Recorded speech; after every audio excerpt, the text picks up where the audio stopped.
강의는 한 1시간 반 정도 진행될 예정이고요. 이제 신체 토성으로 진행될 예정이거든요. 그래서 먼저 지금 아프리카에서 오셨어요. 큰 박수로 환영의 인사 좀 부탁드립니다. He has come all the way from Africa just to be here with you. 저희가 말씀 나누신 바로 시작하도록 하겠습니다. We'll now begin, she says.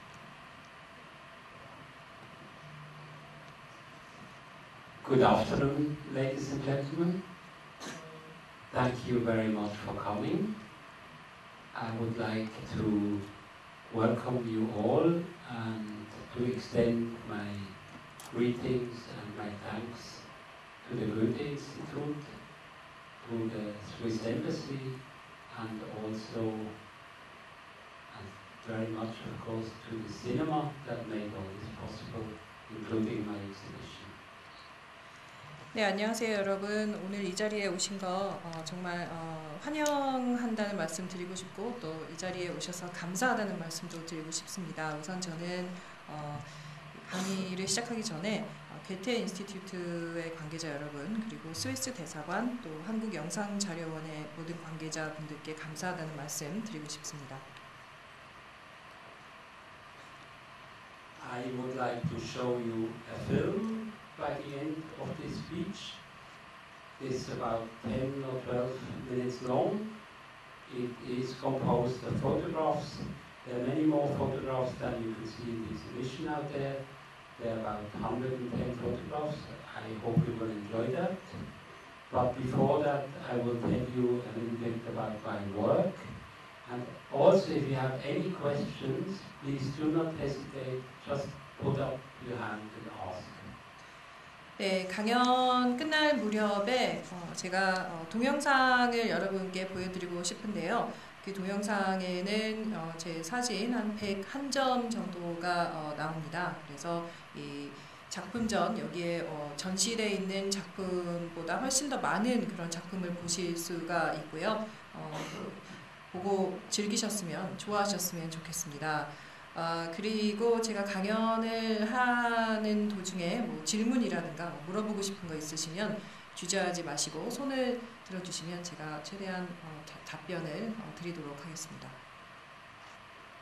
First, maybe I would like to tell you why I am a photographer, because it is quite an interesting story, especially today, where everybody is taking digital photographs. When I was 15 years old, I had a chance to visit the darkroom of a friend of mine from school. He had his darkroom installed in the cellar of his parents, and he told me, please come, I want to show you something. So we went to the cellar of this house, and he put the negative into the enlarger, and he exposed the paper, and he put the paper into the developer. And the moment this photograph appeared on the paper, I said to myself, I will be a photographer. 네, 우선 제가 어떤 계기로 사진 작가가 됐는지 여러분께 말씀드리고 싶은데요. 꽤 흥미로운 그런 이야기라고 생각을 합니다. 특히 요즘은 많은 분들이 이 디지털 카메라로 사진을 많이 찍고 계시는데 저는 15살 때 경험한 일입니다. 학교 친구가 같은 학교를 다니는 친구가 이 부모님과 같이 사는 그 집의 지하실에 이 다크룸, 암실을 갖고 있었는데 한번 와서 보라고 해서 따라간 적이 있습니다. 그래서 그 친구가 이 필름의 네거티브를 여러 가지 용액에 넣어서 이 프린트에 그런 친구가 찍은 사진이 서서히 나오는 그 순간에 저는 나는 사진가가 돼야겠다 그런 결심을 했습니다. So what happened after that? I was only 15 years old. I got somewhere an enlarger and I installed a darkroom in my bedroom, and I was doing a lot of printing and developing films until I had finished school. Finish had not a very important point anymore. It was not so important for me anymore because I knew what I wanted to be. But I finished the school, and after school I went around the world and ended up in Hong Kong. 네, 그래서 그렇게 사진가가 되기로 결심한 그때가 15살이었고요. 그때부터 저는 이 사진과 관련된 여러 가지 기기를 마련해서 제 방에 암시를 준비를 했고, 그리고 고등학교 졸업하기 전까지 혼자서 계속 작업을 계속했습니다. 그리고 사실 이 학교를 고등학교 졸업하는 거는 더 이상 이제 제가 결심을 했기 때문에 사진가가 되기로 졸업하는 문제는 더 이상 중요한 문제가 아니게 됐습니다. 그래도 졸업을 했고, 그리고 졸업을 하자마자 세계 일주를 했고, 또 세계 일주 끝에 홍콩에 가게 됐습니다. So in Hong Kong I met a man, and he arranged for me to get a job back in Switzerland as a camera assistant, as a photography assistant, which was very difficult at the time. So nobody was really willing to take young people to teach them the trade and to teach them how to make prints and everything. But I was very lucky to actually get contact and worked for 1 year in Switzerland as an assistant photographer. And afterwards I moved to Paris and I was assisting photography for 2 years. That always had to do with fashion photography, and that is also where my story with Klaus Kinski and Werner Herzog started. 네, 그래서 홍콩에서 이 어떤 분의 도움을 받아서 이 스위스로 다시 가서 한 사진 작가분의 이 조수로 일을 하게 됐습니다. 그분 덕분에. 근데 그게 저는 참 큰 행운이라고 여기는데요. 왜냐하면 그 당시에는 특히나 이 경력이 없는 그런 나이가 어린 사람이 그런 일을 찾기가 정말 힘들었기 때문입니다. 그런데 그 홍콩에서 만난 그분 덕분에 이 한 사진 작가분의 이 어시스턴트 조수 역할을 1년 동안 할 수 있는 하면서 경력을 쌓을 수 있는 기회가 저한테 주어졌고요. 1년을 그렇게 일한 다음에 프랑스 파리로 가서 2년 동안 이 패션 사진 작가로 일을 했습니다. I was only assistant photographer. 네, 파리에서 패션 사진 작가의 조수 역할을 하는 그런 일을 2년 동안 했습니다. 그리고 파리에서 이 킨스키와 헤르조그를 만나는 그런 일이 있었습니다. Because by then photography was still a very complicated matter. You needed to learn a lot in order to be a photographer. So I was assisting for many years in order to become a more or less decent photographer. 네, 사진이라는 거는 정말 배울 게 많은 그런 분야이기 때문에 아주 오랜 시간을 이 사진 작가분들의 조수 역할을 하면서 여러 가지 사진과 관련된 여러 가지 일을 배워야만 했습니다.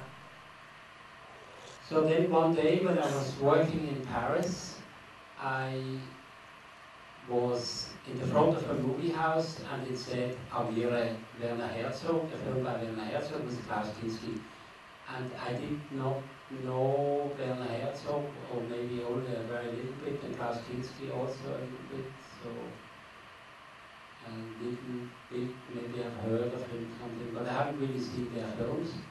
And I went into the film and watched that film, and I was so fascinated by that film that I said to myself, one day I want to work together with those two people.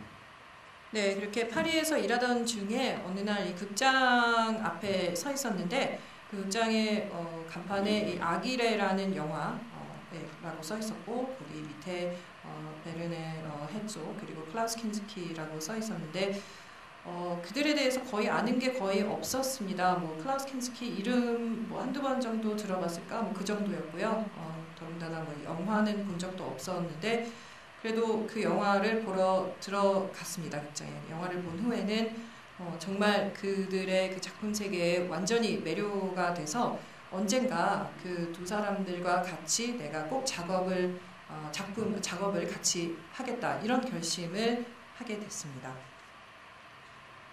It was a very absurd idea for a 22-year-old young man to have an idea like that. But for one reason or another, it really happened that it occurred later on. 네, 제가 그때 그 당시에 만 22살 아주 어린 그런 나이였기 때문에 그런 결심을 하기에는 좀 무모한 그런 결심이라고 생각할 수도 있는데 어쨌든 그런 결심을 하게 됐고요. 그리고 결국 그들과 작업을 하게 됐습니다. So after 3 years of fashion photography, I really had enough of that world. It became very boring for me, and I was moving around in a world that I was not really interested in, but I could profit a lot from the technical side. I had learned a lot, but it was not my world. So I decided to leave this, and I said to myself, I don't want to be a photographer anymore, I want to become a movie maker. So what I did, I left Paris from one day to another and moved back to Switzerland in order to get a job as an assistant cameraman. 3년 동안 패션 사진 일을 했는데 이제 점점 지겨워지는 그런 상태가 됐고요. 이 패션 사진을 하면서 기술적인 것은 아주 많이 배웠습니다. 하지만 그 분야에 대한 관심이 별로 없었기 때문에 이제 그 패션 사진 일은 그만하겠다는 그런 결심을 하고 이제 사진 작가로 활동을 하기보다는 영화 감독이 되겠다는 그런 생각으로 파리에서 스위스로 다시 옮겨갔고요. 그리고 이 어시스턴트 카메라맨, 보조 카메라맨 일을 Did you apply to be one or did you work as one? I worked as an assistant cameraman 네, for 2 years. 카메라맨을 어시하는 그런 일을 스위스에서 하기 시작했습니다.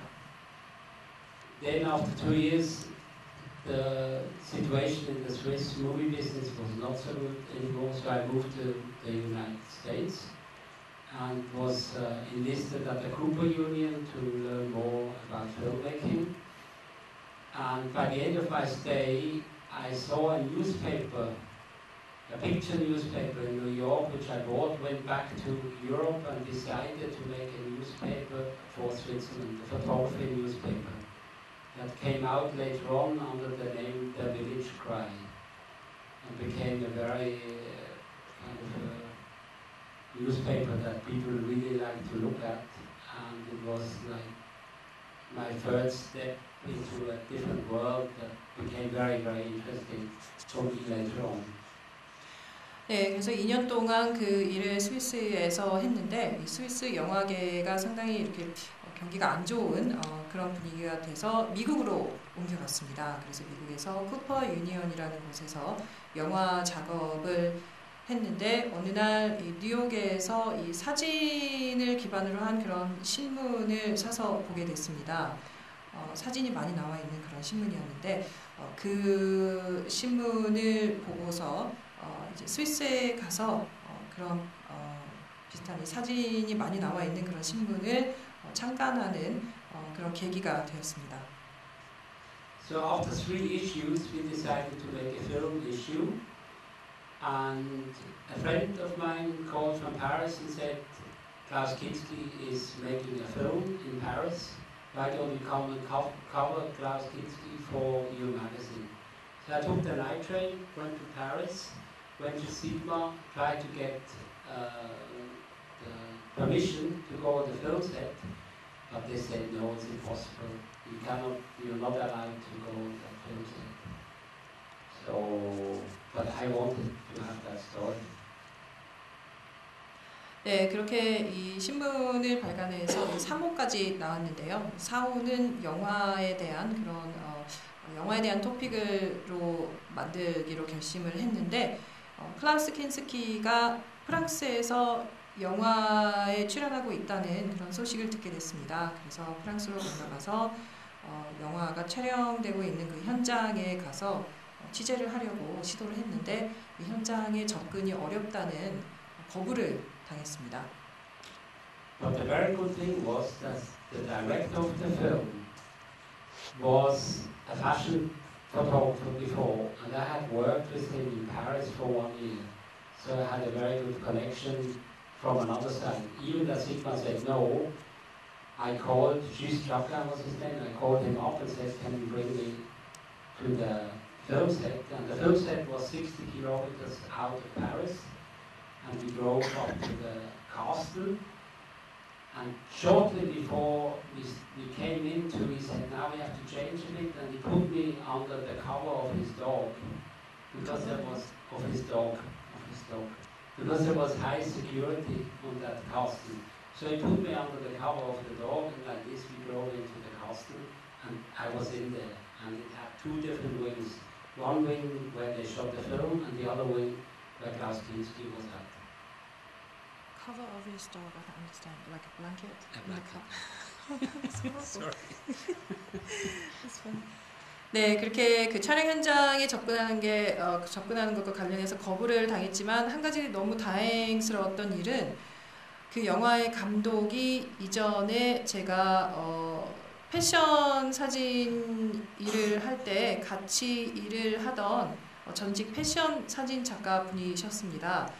그 촬영 현장은 파리에서 한 60km 되는 거리에 있었는데요. 그래도 이렇게 들어가기가 약간 그분의 도움을 받아서 그 촬영 현장에 들어갔는데 But why did you have to hide in the blanket? Because I was not allowed in the film set. There was a high security, and they did not want anyone to go on the film set. 그래도 이 촬영 현장에 정상적인 방법으로 들어가기는 여전히 힘들었습니다. 그래서 그분의 그 패션 일을 같이 이전에 했던 그분의 도움을 받아서 그 촬영 현장이 오래된 그런 성이었는데요.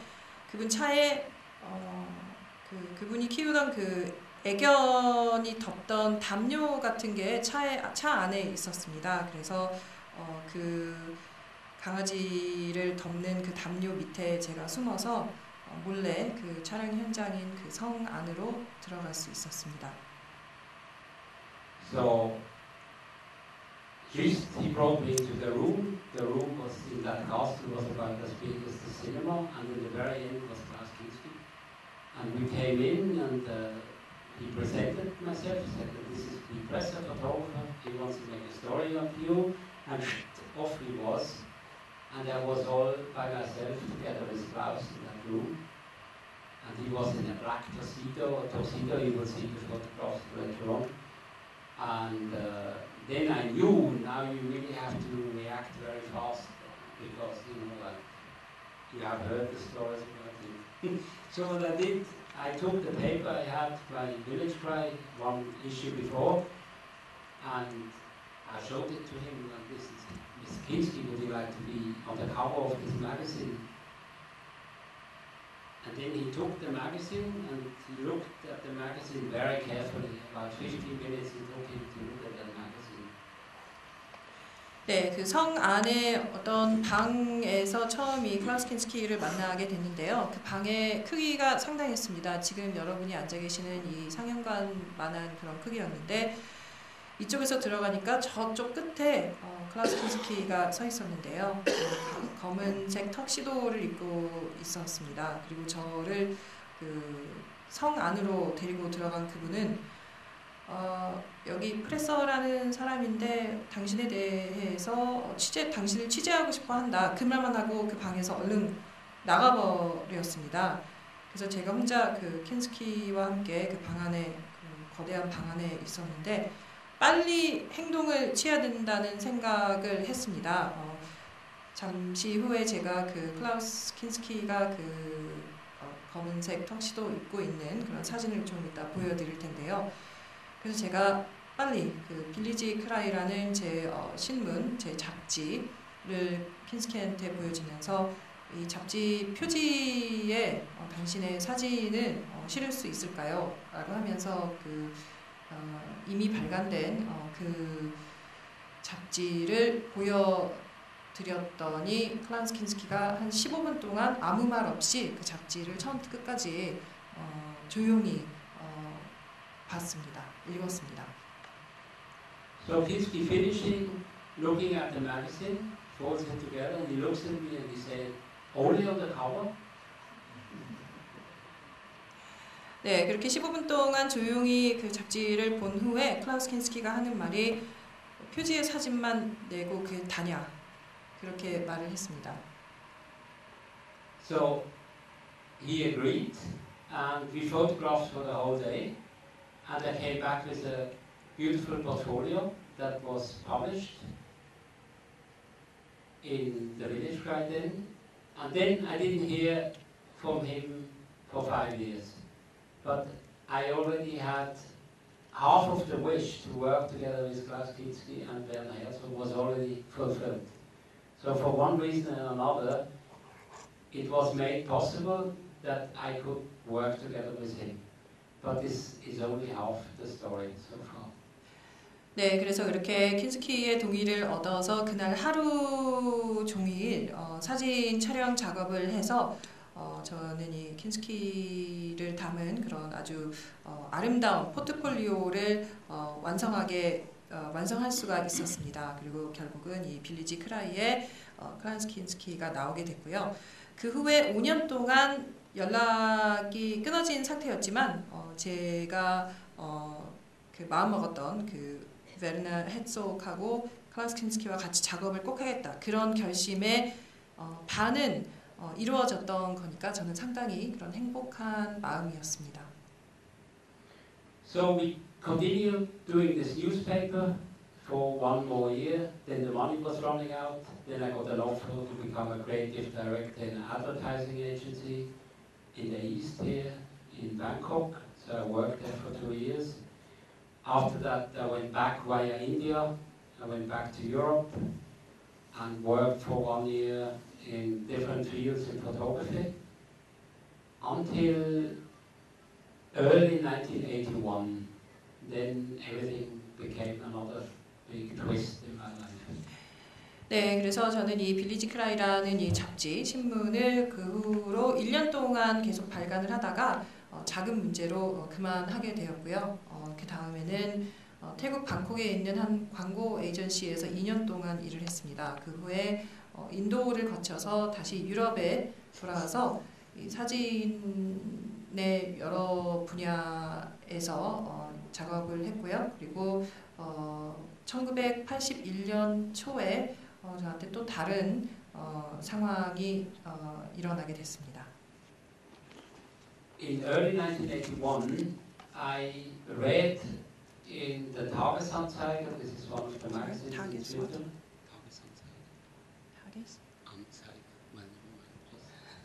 It's Swiss newspaper. It's not so important anymore today. Anyway, I read in that paper an article that Werner Herzog is doing a film, Fitzcarraldo, and that he had a lot of troubles, that the main actor got ill, Jason Roberts, and that Mick Jagger wouldn't have the time anymore, and that Mario Adolf wanted to be Fitzcarraldo and then not, and Werner Herzog wanted to be one big confusion. That was all in that article, and then that moment I knew this is now your chance to do, maybe to fulfill the second part of the dream. So. 네, 그래서 어느 날 제가 스위스의 한 일간지를 읽고 있는데 거기에 기사가 나와 있었는데 이 베너 헤츠옥 관련 기사였습니다. 그리고 이 베너 헤츠옥이 피츠카랄도라는 영화를 촬영하고 있는데 여러 가지 문제에 접해 있다는 그런 내용의 기사였습니다. 믹 제거가 더 이상 그 영화에 출연하고 싶지 않아 한다 등등 여러 가지 배우와 관련된 이 제작 과정에 아주 복잡한 여러 가지 문제를 헤츠옥이 겪고 있다 이런 내용의 기사였고요. 그 기사를 읽자마자 저는 이번이 바로 지금이 제가 22살 때 결심했던 그 클라우스 킨스키와 헤츠옥과 언젠가는 같이 작업한다. 그 결심의 나머지 반을 성취할 수 있는 그런 찬스, 그런 기회라는 거를 알게 됐습니다. Now the only thing it needed is to get the job. But how? So the first thing I did, I was working at the Schweizer Industry in the same time. That was a paper like the Stern in Germany or something that tells stories with photographs. So there was a reporter there. And we had a free telephone line, so I could call all over the place. So I tried to call Klaus Kinski in California, where he lived at the time, and wanted to ask him if maybe he could arrange to get me on the set. But I didn't get him on the phone. 네, 그 당시 저는 이 스위스의 한 신문사에 근무하고 있었는데요. 그 신문사는 이 독일의 슈테른과 같은 이 사진이 많이 나오는 그런 신문이었습니다. 그리고 거기에서 일하는 것 중에 하나 좋은 거는 무료로 세계 어디에든 전화를 할 수 있는 그런 그 점이 참 좋았는데, 그래서 그 전화로 클라우스 킨스키가 미국 캘리포니아에 있다는 걸 알게 돼서 킨스키한테 연락을 해서 혹시 내가 이 헤르조그의 이 촬영 현장에 갈 수 있게 도와줄 수 있나 물어보려고 했지만 이 킨스키와 연락이 닿지 않았습니다. Now there were 3 Swiss people on the set. The production man, Walter Sachse, and 2 camera assistants, the first and the second one. So a good way maybe would have been to get the job of the assistant camera people. Now, luckily enough, that the second camera assistant, he wanted to quit his job. He didn't want to continue his work. And for one reason or another, I was doing Tai Chi at the time in Zurich, and his wife was in the same course doing Tai Chi. And she had nearly on a daily basis, she knew exactly what was happening on the film set. So I had a very, because they called each other. The second assistant The second assistant. wife. The second assistant's wife. That was already 6 weeks after I had read that article, and things were getting more complicated on the film set. And that was the moment I thought, now I pick up the phone and call Werner Herzog film. 네, 그래서 이제 다른 방법으로 그 촬영 현장에 가야 되는 상황이 됐는데 그 촬영 현장에 스위스 사람 3명이 있다는 걸 알게 됐습니다. 한 명은 이 프로덕션 매니저분이었고 또 나머지 2명은 촬영 감독님 2분이었는데 촬영을 맡은 2분, 카메라맨 2명이었는데 그러면 이 어시 일을 할 수 있지 않을까, 카메라맨 분의 어시 일을 할 수 있지 않을까 그런 생각을 했습니다. 그런데 제가 그때 이 쥐리히에서 타이치 클래스를 다니고 있었습니다. 그런데 거기에 같은 클래스를 다니는 분 중에 그 영화의 어시스턴트 카메라맨을 하는 분의 부인도 같은 그 타이치 클래스를 다니는 그런 우연의 일치가 있었습니다. 그래서 그 영화 현장에서 어떤 어려움이 있고 그 현장의 여러 가지 상황에 대해서 그분을 통해서 자세하게 들을 수가 있었는데요. 그분을 통해서 그때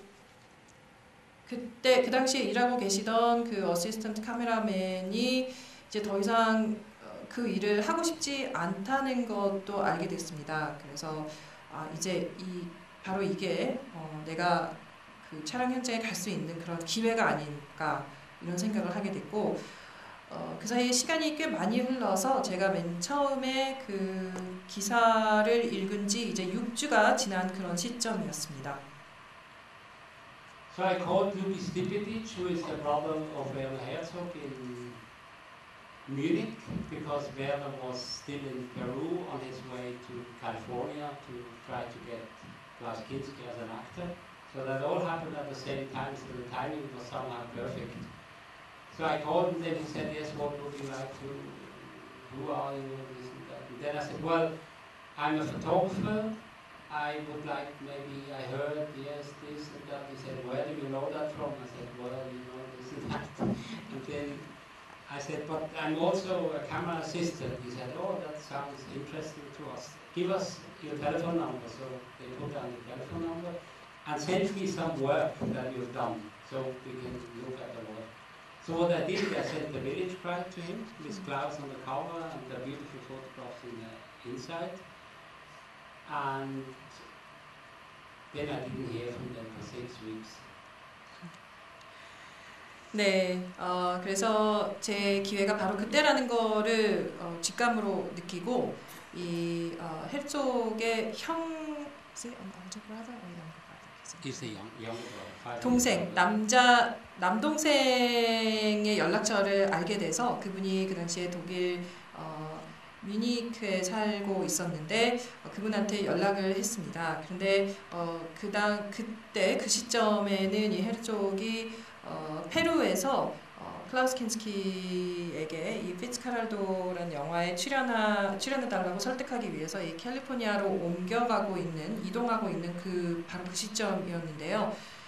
그 헤르족 동생에게 연락을 해서 저에 대한 이 소개를 하고 사진 작가인데 사진 일도 많이 했지만 이 카메라 어시스턴트로 활동을 할 수도 있다.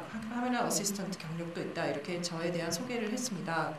그랬더니 작품 이 포트폴리오 샘플을 좀 보여달라고 해서 이 킨스키가 표지에 나온 그 빌리지 크라이를 그분에게 보내줬는데 보내주고 난 후에 6주 동안 아무 연락을 받지 못했습니다. 6 weeks later, Saturday morning, I get a phone call from Thomas Mauch, the cameraman. He said, I just landed here in Munich. I heard that you would like to maybe get that job. Please come to Munich Monday morning. We're going to discuss. And I said, okay, no problem. So what I took the train Sunday night, went to Munich. From Switzerland. From Switzerland, from Zurich, where I lived at the time. And we spoke for 2 hours. We signed the contract. I took the next train and went back to Zurich. I sold my car, I gave out my flat, I put everything in boxes and got ready for the trip.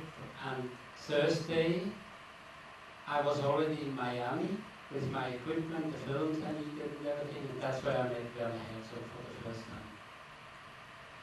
네, 그리고 6주가 지난 어느 토요일 아침에 누가 전화를 줬는데요. 전화를 했는데 바로 그 피츠카랄도의 카메라맨 분이셨습니다. 그분이 하는 말이 지금 바로 이 민헨에 도착을 했는데 만날 수 있냐 해서 스위스의 찌리히에서 기차를 타고 그분을 만나러 민헨으로 가서 2시간 동안 대화를 한 끝에 계약서에 서명을 하고 저는 다음 기차로 다시 스위스 찌리히로 돌아왔습니다. 그리고 차를 팔고 또 아파트를 주고 또 제 모든 그 살림을 상자 속에 넣어서 이렇게 보관을 할 수 있게 해놓고 그 다음 목요일에 미국의 마이애미로 가서 거기에서 헤르족을 처음 만나게 됐습니다.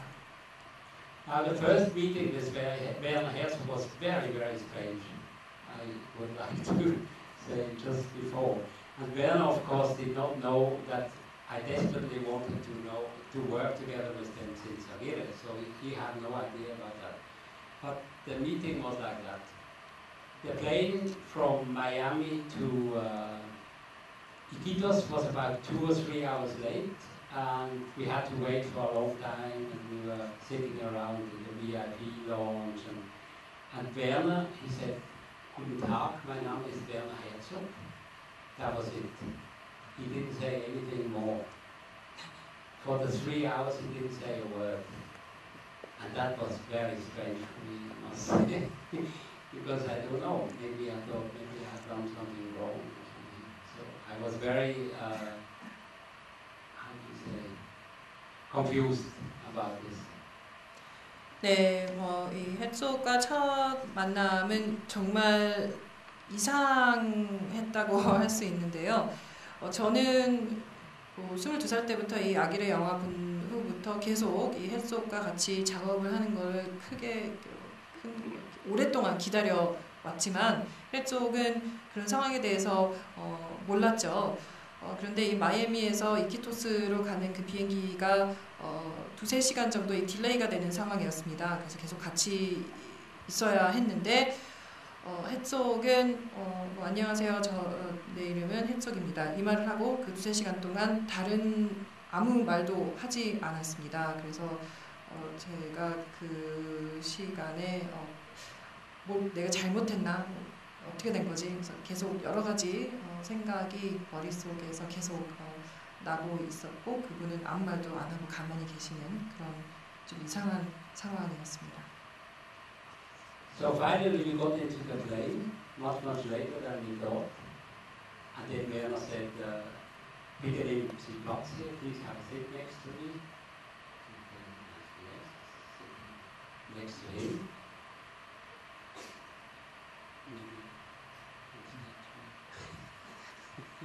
네, 그래서 비행기가 드디어 이제 비행기 안으로 들어갔는데 헤르츠옥이 제 옆에 앉으시죠 라고 말을 해서 제 옆에 앉게 됐습니다. So the plane goes on and the moment we are airborne, Werner starts to talk. And then he says, I think we shall never finish this film. And I did not want that you just leave at the airport without coming along with me. 네, 근데 정말 이상했던 거는 이 비행기가 이륙하자마자 헤르츠옥이 말을 시작했는데요. 그 사람이 하는 말이 이 영화를 절대 완성을 못할 것 같은 느낌이 아까 들었다라고 하면서 거기서 괜히 말을 하면은 뭔가 이렇게 안 좋은 징조가 될 거라는 그런 말을 하면서 이륙하자마자 계속 말을 하기 시작했습니다. That was, of course, very strange for me because that's the last thing I expected, that he would think I wouldn't come to the set only because he thinks he would finish his film. 그래서 아까 그 비행기 안에 들어오기 전에 말을 안 한 이유는 혹시나 이 영화가 완성되지 못할까봐 프레서 선생님이 혹시 그런 느낌을 받을까봐 말을 하지 않았다. 그런 설명을 비행기가 이륙하고 나서 비행기가 이륙하고 나서 그런 말을 헤르츠옥이 했습니다. But we have finished the film. You've seen it before. 네, 그런데 결국 여러분들이 보신 것과 같이 영화는 완성이 됐고요. 여러분들이 이제 영화를 보실 수가 있게 된 겁니다. Now what I would like to do before I tell you more about the film, so if possible, I would like to show the photographs, but I'm not sure if they're already ready. 5:40. Okay. So 20 more minutes. Would you like to ask a few questions now, maybe? 네, 혹시 질문 있으시면 마음 편하게 질문해 주시면 좋겠습니다. 질문 있으시면 손 들어주시면 제가 마이크 가지고 갈게요.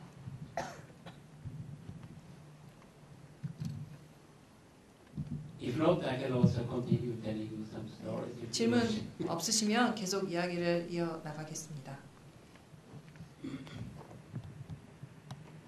질문 없으세요?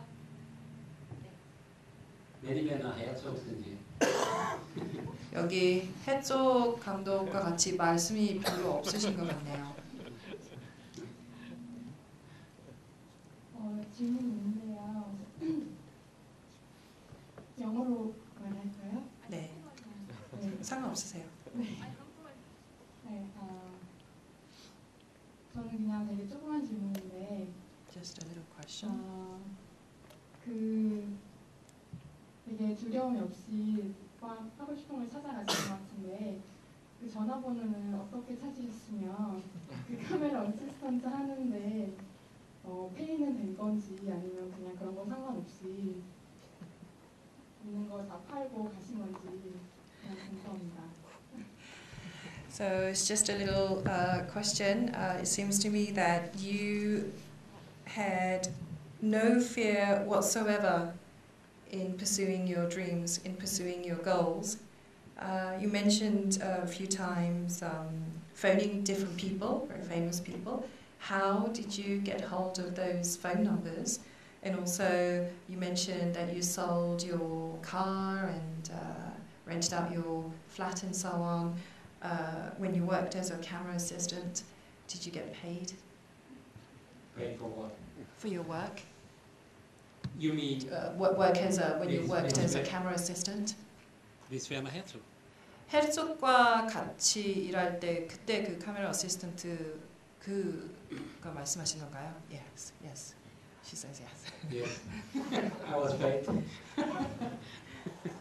Yes, I was paid as a camera assistant. I was paid 900 German marks a week. Well, how much is that in dollars? That would be today 400 euros or something Per week? per week, which was great Yeah. at the time. 네, 카메라 어시스턴트 일을 하면서 요즘 돈으로 이 유로로 한 400유로 per week? Yes, 450 euros a week. 400유로 일주일에 400유로 정도 받으셨다고 하는데요. 그러면 한 우리 돈으로 한 45만 원 정도인데. But this was the little money. The money where you really make money with is the photographs. Because the strange story is that the Sigma that did not allow me to go on the film set with Klaus Kinski employed me 5 years later to take all the photographs for Sigma in connection with Werner Herzog film. And the funny thing is, I said, what about the contract? And then they said, you write the contract yourself. So I put 9 points in the contract and I wrote my own contract out of the blue, and this fantastic contract because I have all the rights, I can do with all the photographs what I want to do. I only had an 18 months kind of restriction, but for the rest of the life I can do what I want to do. So I was very, very lucky to do that. 네, 그 카메라 어시스턴트 그 지급 관련해서 이 400유로 일주일에 400유로 정도 받는 게 이게 많은 것 같이 느낄 수도 있지만 사실 많은 돈은 별로 그렇게 많은 금액이 아니었고 돈은 이 사진 관련해서 훨씬 더 많이 벌을 수 있었는데 아까 전에 이 촬영 현장에 접근하기 어려워서 제가 그 애견용 담요 덮고 몰래 들어간 그 이야기 해드렸잖아요. 그때 저한테 접근을 거부했던 사람이 시그마라는 Sigma a person or an agency? Sigma is a photography agency that was bought now by Bill Gates. 네, 시그마는 이 사진 그 에이전시인데요. 그분들이 접근하는 걸 거부를 했다는 말씀을 아까 드렸는데 좀 웃기는 거는 이제 5년 후에 글이 있은 지 5년 후에 그분들이 제가 이 헤르츠옥과 이 킨스키 관련 사진을 구입하겠다는 그런 오퍼를 제안을 해왔습니다. 그리고 이 계약서는 그럼 어떻게 할 거냐고 했더니 계약서는 프레서 선생님이 직접 쓰라고 그런 말을 해서 제가 계약서를 직접 작성을 했는데 물론 저한테 유리한 그런 조건을 계약서에 다 넣어서 썼고요. 특히나 이 판권과 관련해서 1년 반 동안만 제한을 받는 그런 항목을 계약서에 썼기 때문에 1년 반 동안 약간의 제약을 받고 그 다음에 나머지 기간은 제 마음대로 그 사진을 마음대로 할 수 있는 그런 항목을 계약서에 써서 저한테 상당히 그런 유리한 조건이었습니다. But to come to the main point of your question, I was never afraid to pursue my dream. I always did what I think I need to do from really my heart, and I never made any compromise on that. 네, 그리고 질문해 주신 거의 그 핵심에 대해서 다시 한번 말씀드리자면 저는 제가 결심한 거를 달성하는 데 있어서 전혀 두려움이나 주저함이 없었다는 걸 말씀드리고 싶습니다. 제가 하고 싶은 거는 어떻게 해서든지 최대한의 노력을 해서 달성하기 위해서 노력을 했다는 그런 말씀을 드리고 싶습니다. How about the phone numbers? The what? She asked how you managed to get hold of all these different people's phone numbers. Well, you know, at that time we still had telephone books. It's not like today. 네, 그 당시에는 이 전화번호부가 상당히 많이 잘 보급돼 있었기 때문에 요즘과는 좀 다른 시대였습니다. And then people were listed. Today it's all different, but at the time you look up anyone you want, you look them up in the telephone book. There was the law that you had to be listed when you had a phone. That was a long time before you had mobile phones. 네, 그때는 이 휴대전화가 나오기 전 시대였기 때문에요. 유선전화가 있는 사람들은 그때 유선전화밖에 없었지만 이 전화가 있는 사람은 무조건 이 법에 따라서 전화번호부에 기입이 돼야만 했기 때문에 그때는 이제 필요한 번호를 전화번호부에서 다 찾아볼 수 있었습니다. The last work I did was this work. This work was far more dangerous than the work I did with Fitzcarraldo. This is a book about an exhibition and a book about the sailing trade in the Indian Ocean. And I've been sailing around the Indian Ocean for 6 months to do these photographs and also to write the text for that. So that was a far more difficult and far more dangerous thing to do, for example, because these things I do all by myself, while Fitzcarraldo was not so difficult because everything is organized on a film set. So a film set sounds very adventurous and dangerous and everything, but it's not really because it's organized. So these things, they are the really dangerous things when you go all by yourself and do things that come really from your heart and from your soul. So this is the latest one. That is my latest work. Those are the sailing boats going in the Indian Ocean. I can put that out afterwards. 네, 제 제일 최근 작품은 바로 여러분이 보신 이 작품, 이 책 사진 집인데요. 이 피츠카랄도와 같이 영화 촬영 현장에서 사진 작업을 하는 거는 그렇게 위험하다고까지는 할 수 없는 것 같습니다. 하지만 이 책의 제 사진집에 나온 이 사진들을 촬영하기 위해서 저는 여러 가지 그 위험한 상황에 처한 적이 있었는데요. 인도양에서 보트를 타는 그런 것과 관련된 그런 사진을 찍었고 저 혼자 모든 것을 어레인지해야 되는 그런 상황이었고 위험한 순간에 닥친 적도 많았습니다.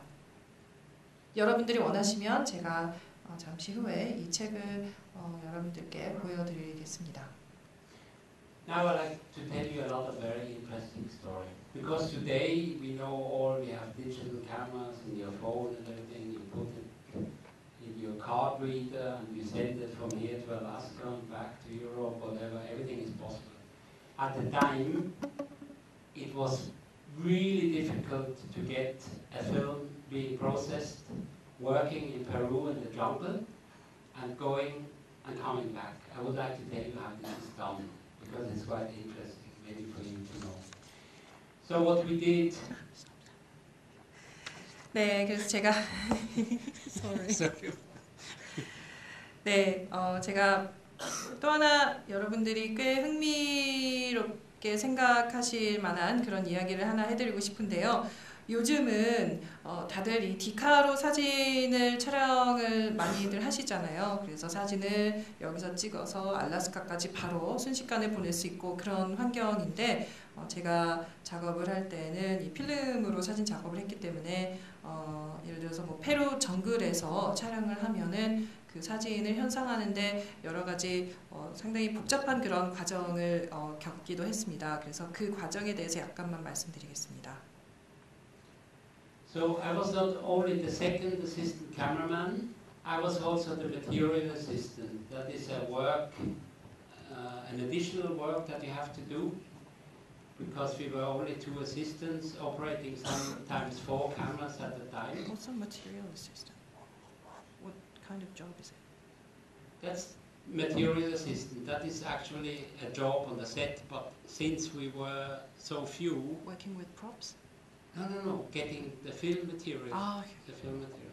So I had 3 jobs. I was the cameraman, the assistant cameraman, the material assistant, and the still photographer.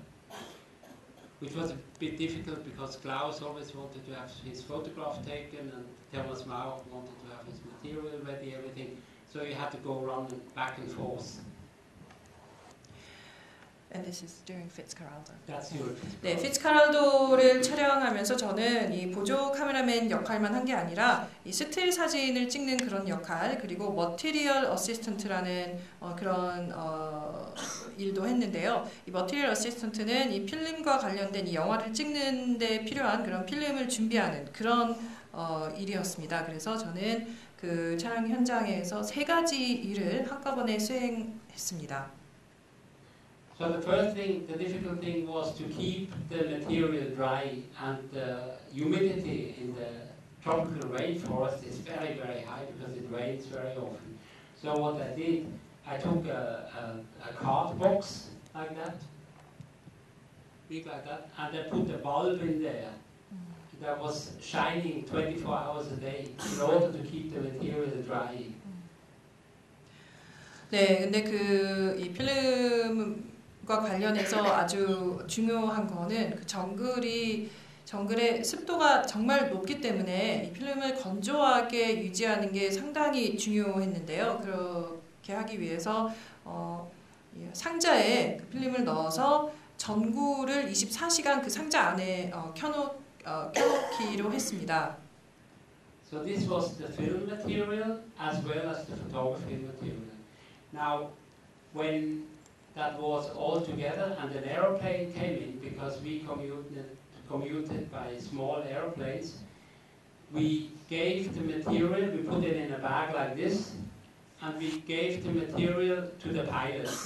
And the pilot was bringing the material to Pucallpa, to the airport. In Pucallpa, he was looking for another pilot that would go to Iquitos. So he gave it to the pilot that went to Iquitos, and he flew with the material to Iquitos, where our production man was waiting for him at the airport to take the material. To Miami? No, go ahead. Tell them first.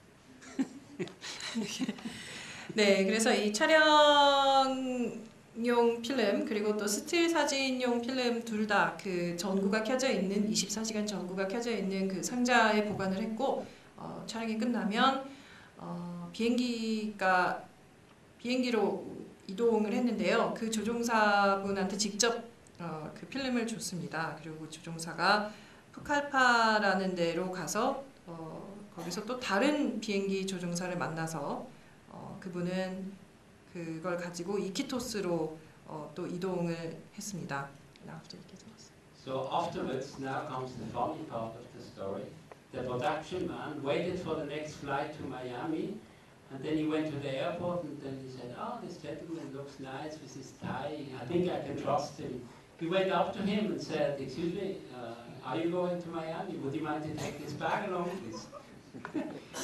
So he took the bag along and brought it to Miami. In Miami, another man of ours was waiting at the airport, and then he said, "Yes, a man has come with a grey suit and a tie, yes, like this." He smiled. So then he went, he picked up the material, he brought it to the lab, he had it developed, went back to the airport 2 days later, and looked again for someone that he could trust, gave him the material or her, they flew back to Iquitos, our man was waiting in Iquitos at the airport, picked up the material, and then in the night after 11 o'clock we went to the movie house and looked at the rushes.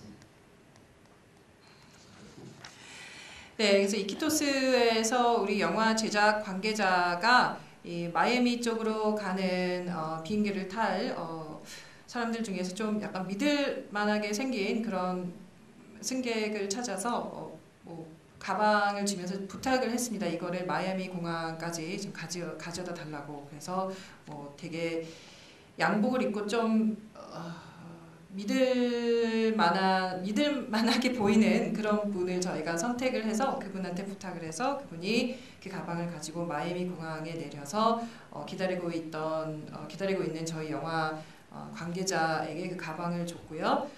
그리고 그 가방에 들어있는 필름을 현상을 해서 또다시 이제 반대 방향으로 같은 과정이 반복됐습니다.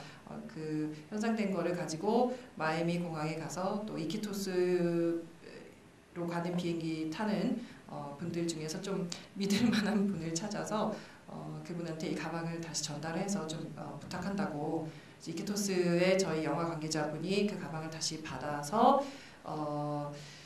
밤에 대부분 이 자정이 지난 그런 늦은 시간에 저희가 그 러시를 볼 수 그 작은 스크린을 내려놓고 러시를 볼 수 있는 그런 약간은 복잡한 과정을 거쳤습니다.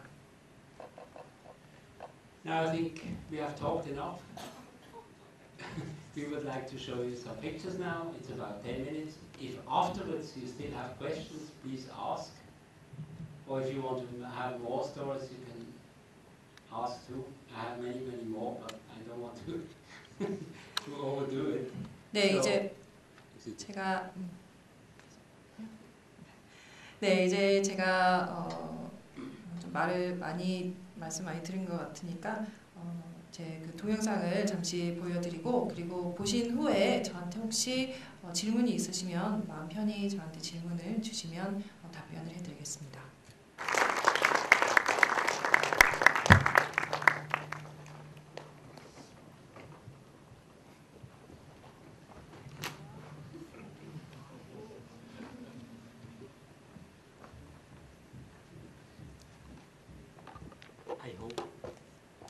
I hope you have enjoyed the photographs. There are many more than in the exhibition. 여러분들께서 제 사진 잘 보셨으면 좋겠고요. 그 사진전 전시회에 나와 있는 사진보다 훨씬 더 많습니다. 지금 보신 게. If you have any questions, please ask now because I'm here now. Mr. Meng, please.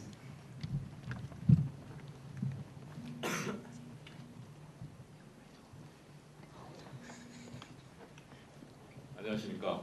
잘 봤습니다.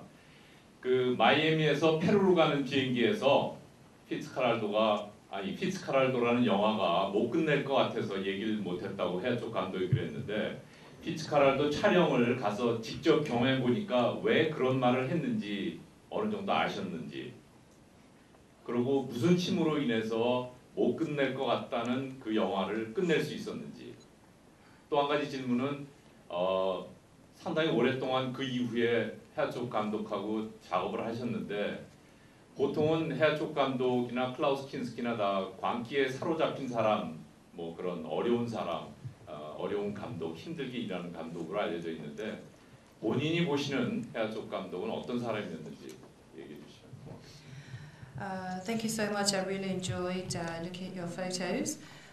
Earlier on, you mentioned the incident on the plane with director Herzog about why he didn't say anything at the airport because he was worried that you wouldn't join the team because just in case the film wouldn't be completed and so on.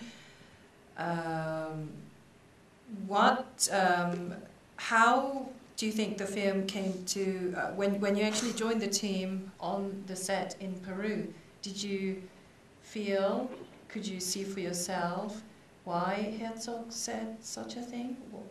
Oh yes, of course. We knew that, all of us knew that on a daily basis because we could not move the boat. The big thing was how to move that boat over the hill, and that was 250 tons.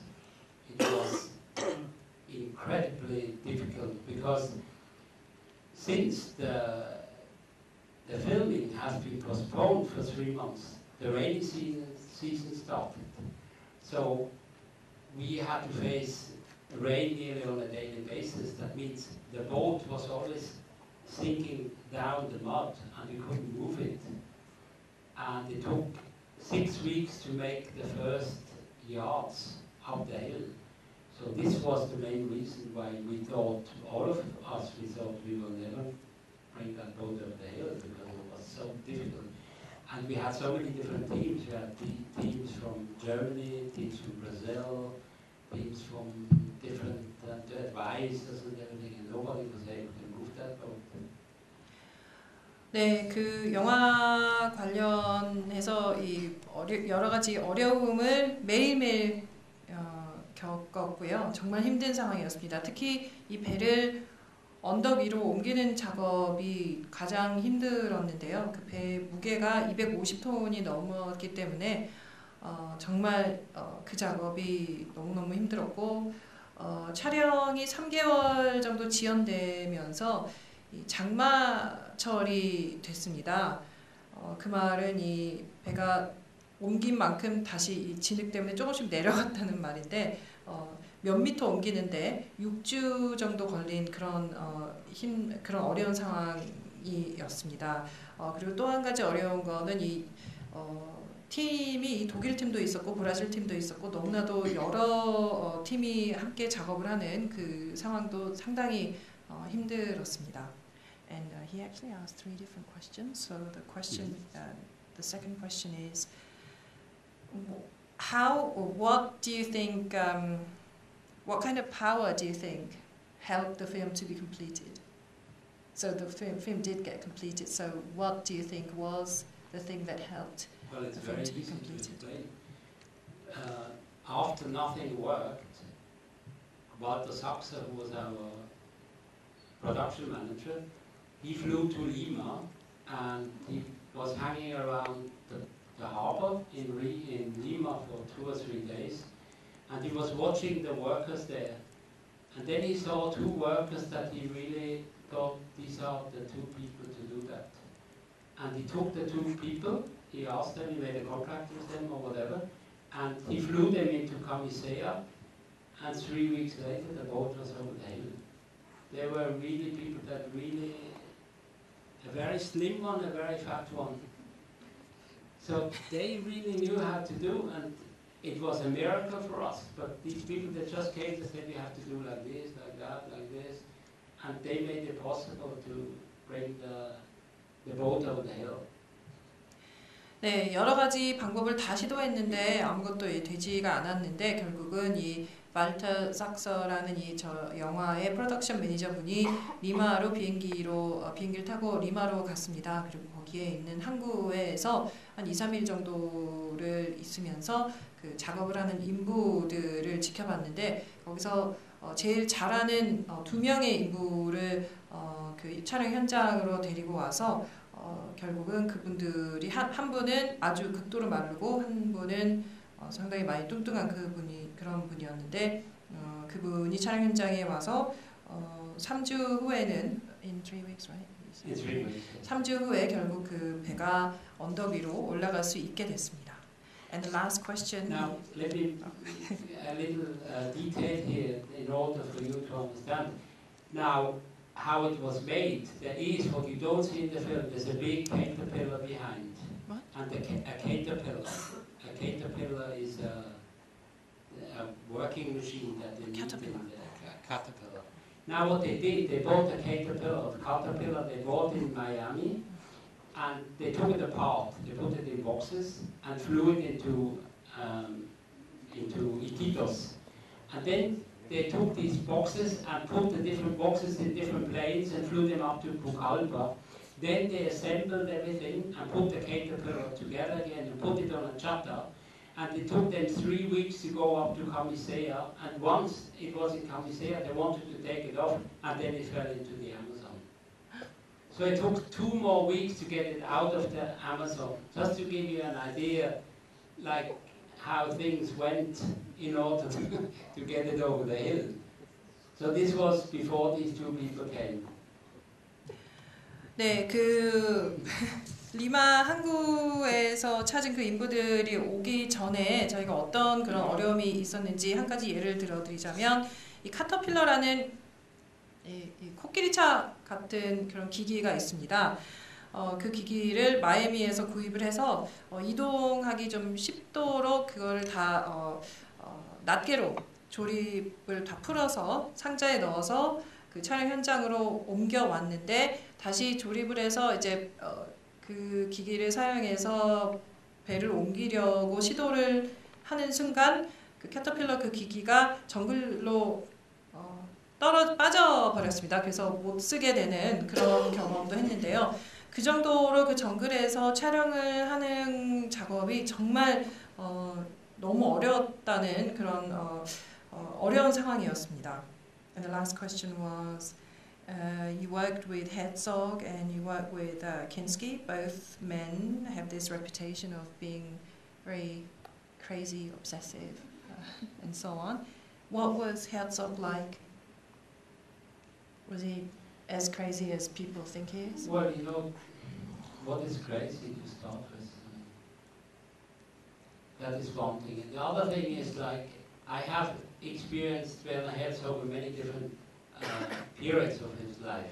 For example, during Invincible, when the circumstances were completely different and there was no Kinski around anymore, he was a very mellow and very easy man to work with, and he exactly knew what he wanted, and it was a completely different working than during Fitzcarraldo.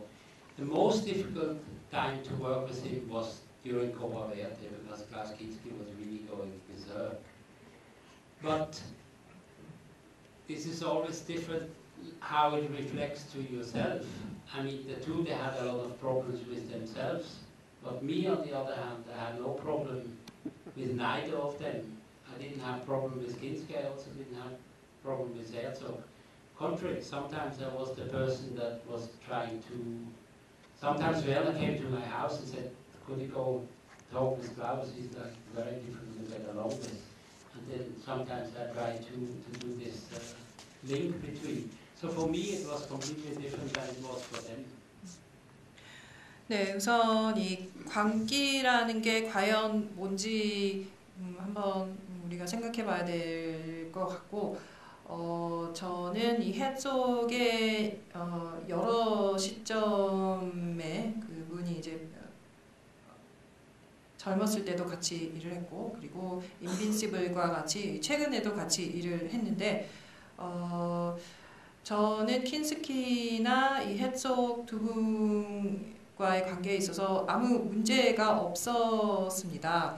그리고 작품마다 이 상황이 달랐기 때문에 코바 베르데를 촬영할 때는 이 킨스키가 정말 이 광기를 많이 뿜어내는 그런 상황이었기 때문에 헤rzog이 여러 가지 어려운 그런 경험을 많이 했고, 인빈시블과 같은 영화를 찍을 때는 킨스키가 이제 더 이상 없었기 때문에 헤rzog이 아주 편하게 쉽게 촬영을 한 그런 작품이었듯이 이렇게 작품마다 어려움의 정도가 좀 달랐고요. 그리고 두 분이 힘든 상황에 있을 때 제가 그 두 분 사이에서 중재자 역할을 한 적도 상당히 많습니다. There was another question. 또 질문 있으시면 질문해 주시기 바랍니다.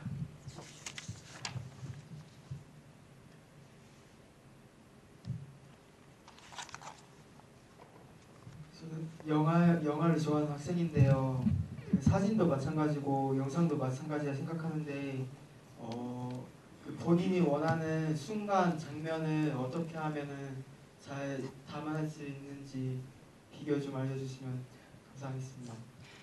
I'm a student who really loves films, but my question is, I think it's the same for films, footage, photos. What is your secret of capturing the moment to photograph, the right moment to capture the image?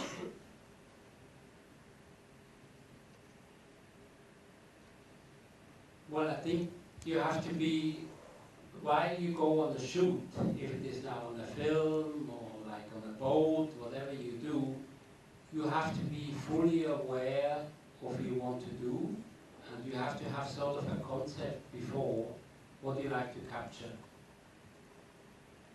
You float, because you have to be very loose, because you have to concentrate for hundredths of a second or even faster. So you really have to be ready for that very moment, and I think it's very good if you like... I like to play around a lot, but I can be very, very concentrated on the moment that I have to take. I think you have to find a balance between that you really feel very fine and the people you work with also feel fine, and that you capture the moment when things start to cook, you know, when things get very intense, that then you have to press the button. Sometimes it's so easy, but I think you can learn that. It is a difficult thing, because the right moment is very, very short. You have to get that right timing, so you have to look and you have to be aware. You have to be fully aware of whatever happens the full time. And it's also, I find photography very tiring, I must say. By the end of a photography day, I'm really, really worn out. So you really have to, it's a matter of, the whole thing is a matter of concentration, I think, that you get it down to the point when you have to click. I don't know if I explained that well. It's a bit difficult to. 네, 이 현장에 가기 전에 내가 어떤 컨셉트로 뭐를 촬영할지 확실히 정하고 가는 게 상당히 중요하고, 또 현장에 가서는 이 아주 내가 할 수 있을 만큼의 극도의 집중력이 필요한 것 같습니다. 그렇지만 이 집중을 하면서도 여러 가지 방법을 시도하는 것도 중요하고, 이게 약간의 유동성이랄까요? 그런 자세도 필요한데, 그리고 같이 작업을 하는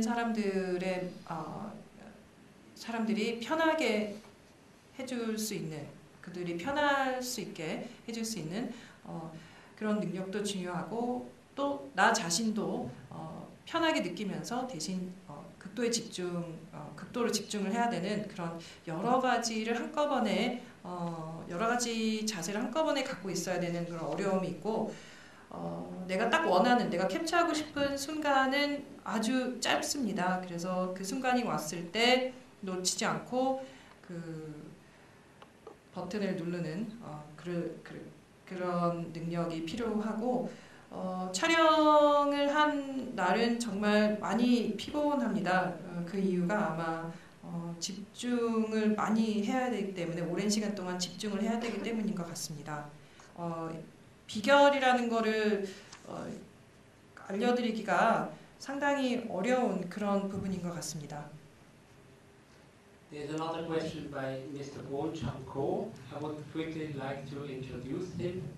He is not only a very good friend, but he's also a great photographer. I think I don't have to say, the people know already. And he has been a big help for me when I was here in 2008, because I was looking for snow, and he gave me a daily report on snow in the country, so I could find what I was looking for. 예, 저 사진작가 구본창이라고 합니다. 오늘 친구로서 또 영화를 좋아하는 사람으로서 오늘 왔습니다.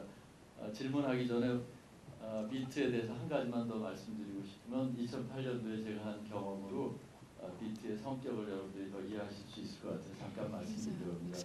2008년도에 제가 알던 태국 사람들을 통해서 한국에 자기가 작업하는 그 불교 사진을 찍고 싶은데, 절 중에 눈이 덮인 사진을 꼭 찍고 싶다고. 그래서 우리나라에 1월 달에 왔습니다. 2008년도에.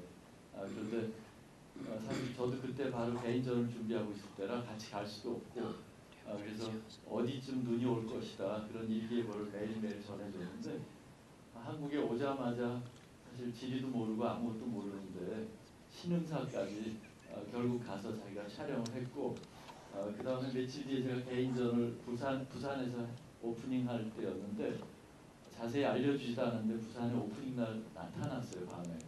그래서 제가 깜짝 놀랄 정도로 그만큼 그렇게 이국에 낯선 땅에서도 걱정 없이 다니는 그 비트에 대해서 잠깐 소개시켜드리려고. 그게 어쩌면 제 생각에는 피츠카랄도 영화같이 어려운 상황에 처음 자기가 맡은 그 사진, 지금 스틸 사진의 그 임무가 어쩌면 자기가 앞으로 인생에 사는데 많은 도움이 되지 않았나, 그것도 궁금하고요.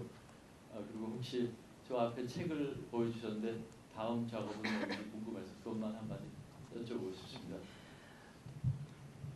My name is Kwon Chang. I'm a photographer based here in Korea. As Bert explained just now, I helped him out with his project here in Korea back in 2008. He wanted to photograph snow along with some aspects of Buddhism, and he's somebody who is extremely determined. Being in a strange place does not faze him at all. I held an exhibition in Busan. He'd never been to Busan, but he just turned up, which really surprised me. He is somebody that I respect and admire a lot. Now, my question is, working as a stills photographer on such a difficult project as Fitzcarraldo, do you think that prepared you well for the rest of your career, in that you were never fazed by difficulties you faced after Fitzcarraldo? Sorry. So your first job as a film stills photographer was on this on Fitzcarraldo, which was a really difficult project in the jungle of Peru. Do you think working on such a difficult project helped you prepare for the rest of your professional career, in that that was such a difficult job, so everything else that came after that, you're never worried about those things? I wasn't worried before either, I must say. But it has helped me a lot in many different aspects. But I have lived in jungles and in forests and in the desert before. Because I was before Fitzcarraldo, because I was already 28 when I started Fitzcarraldo, even 29. So I was experienced to many different difficult kind of geographical parts of the world. But it has helped me a lot because it has helped me for many different things, mainly due to, not really geographically, because I was used, like I said, to different places like that. But it helped me a lot, thanks to Klaus Kinski, because I really learned that you can make your point and you can really be very powerful for yourself. And if you believe in what you like to do, and if you stand behind yourself and really be strong about it, like he was, then you can be very powerful. That is one thing I learned from him. From Werner Herzog, I learned to write, if I may say so, because I write all the text for my own books by now. And it was a very strange experience for me. Should I talk more? Maybe. You want to answer? Should I talk more? No, we can talk more. I finished. I did. Because Werner, he always had a book with him. And he was always taking notes, always he was writing. And I was never writing before that. And whenever he had nothing to do, he was writing. And then I thought, when we were once in the Iquitos, I thought, if he can write, I think I can also try to write. So I bought myself a book and did the same thing. I had it in my pocket, in my trousers. And I still do that when I go out to write.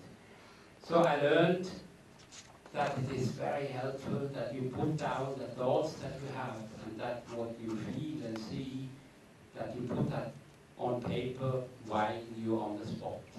That I learned from Werner a lot. Apart from making movies and this and that, but this was maybe the most important thing that I could profit from him. And from Klaus, that you really make your point what you want and you go all the way with that. These are the two things that really I could profit from. 네, 피츠카럴도 촬영 현장에 가기 전에 이미 저는 이 정글이나 숲 그리고 사막 같은 곳에서 그런 환경에서 일을 해봤기 때문에 그 정글에서 작업하는 거는 그렇게 저에 있어서 그렇게 어려운 일이 아니었고요. 그때 나이가 이미 28, 29이었기 때문에 정글에서 일을 하는 게 그렇게 힘들지 않았고 그 촬영 현장에서 킨스키에게서는 자신이 원하는 거, 본인이 원하는 거를 달성하기 위해서 신념을 가지고 끝까지 계속 그 목적을 이루기 위해서 노력을 하면은 할 수 있다. 이런 그 자신의 신념과 관련된 것을 배웠고요. 해쪽에게서는 글 쓰는 것을 배웠습니다. 그래서 저는 제가 사진집이나 여러 가지 이 사진을 출판을 할 때 집필을 제가 직접 하는데 해쪽은 늘 수첩에 글을 끊임없이 글을 쓰는 모습을 제게 보여줬습니다. 그 전에는 제가 글을 쓰지 않았는데 해쪽이 현장에서 늘 자신의 생각을 끊임없이 이 노트북에 수첩에 적는 것을 보고 나도 내 생각을 종이에 기록해 보자 이렇게 결정을 해서 그 해쪽에게서는 글쓰기의 중요함을 배웠고 지금도 저는 현장에서 수첩에 제 생각을 여전히 그렇게 제 생각을 노트북이나 수첩에 기록을 하고 있습니다. Okay, so the other question that he asked was, tell us about your next project. I always try to make completely different stories than from the one before. Like after Buddhism, I was going to the sea, and I like to tell stories that are at the edge of our society somehow. Like Buddhism is also here; it's all in the forest. The sailing boat is all on the sea. So the next story I want to do, I will go to South America in autumn or in winter, and I want to do a story about circus. But the story on the circus I want to do is not like the big circus we have, like here in Korea too. I was researching it. I want to really go in the very small, kind of still existing kind of forms, like it was used, like turn of the 19th century or something.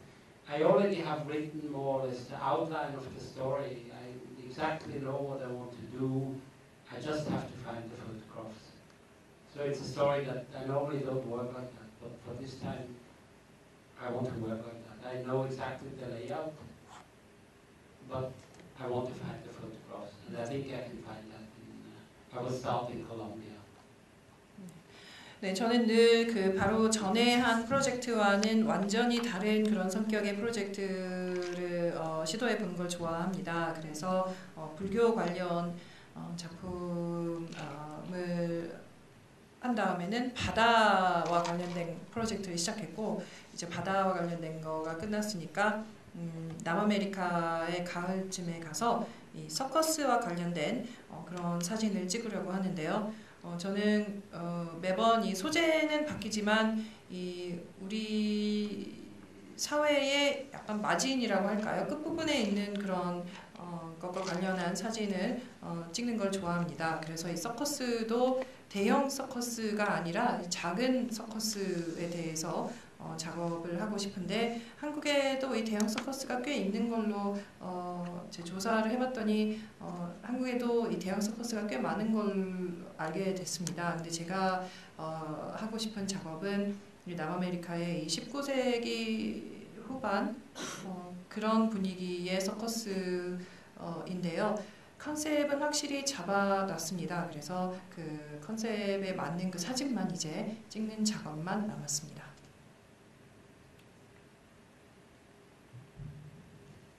I really like to thank the lady next to me because without her,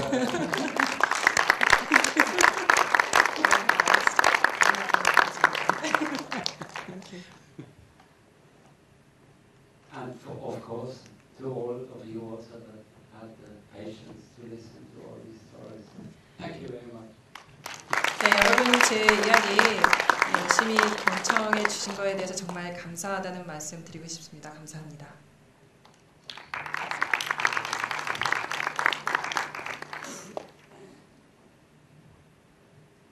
I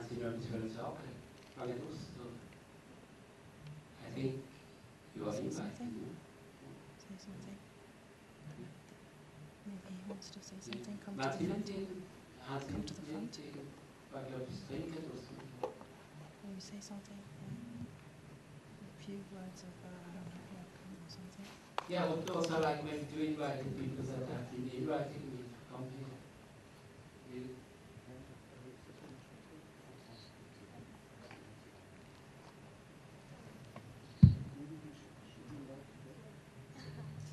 There's a little confusion, just 1 second, please. 예, 이번 저희 행사는 독일 문화원하고 스위스 대사관하고 저희 한국 영상자료하고 같이 준비한 행사라서요. 독일 문화원 원장님하고 스위스 대사관 영사님이 함께 말씀드리겠습니다.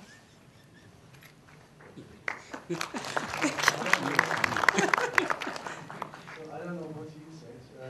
But first of all, let me say on behalf of the organizers from the Swiss Embassy and from the Goethe Institute, that's us, and of course from the Korean Film Archive. Thank you very much, Professor, for this illustrated talk and the many, many, many stories. And then there are many more stories you could tell us. But I think it was very interesting, especially in conjunction with the film you saw before and the film that is going to be screened afterwards.